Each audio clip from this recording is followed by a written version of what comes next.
few good factors. Number one, the Asian markets have underperformed the global markets for a while and starting to outperform recently, only in the last few months. And the key reason for that is I think actually the markets actually still look very attractive on valuation grounds. If you look at the valuations, the Asian markets actually trading on a lower multiple than the global markets, but they're offering the same, similar return on equity as the global markets. So that's cheap, that's attractive, that's number one.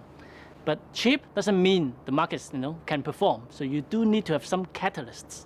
And I think for investors, look at Asia, the next 12, 24 months will be a very exciting time to look at Asian markets. Why? I think the key message for Asia is reform. Now, if you look at all the markets in the region, first time, I can tell you that the Asian markets really talk about reforms.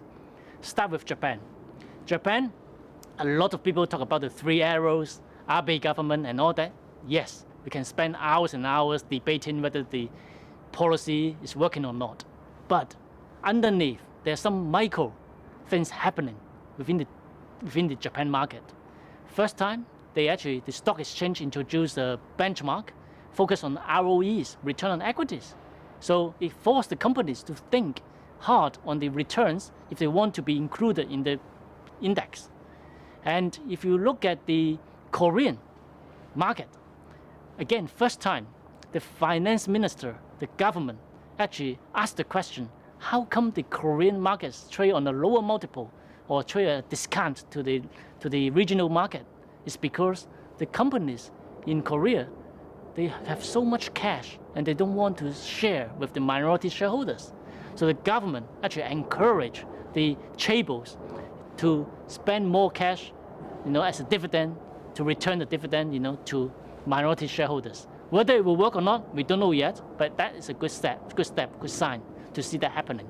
And then, of course, we have countries like China, India, Indonesia. Now they have all these new governments and all talking and also implementing reforms. China, we've said this so many times in the last, video conference, we said that Chinese government is determined to introduce reforms, and we are seeing already reform taking place in the one-child policy. They relaxed that. We are seeing reforms in the local government debt reform, state-owned enterprise reforms, so on and so on. India, now I'm telling you that Modi government is serious about reforms, and actually they already cut down number of ministries within the government. They are going to talk more or to boost up more infrastructure investment, and that is actually very, very important and necessary for India. And they have the support from the government, from the parliament.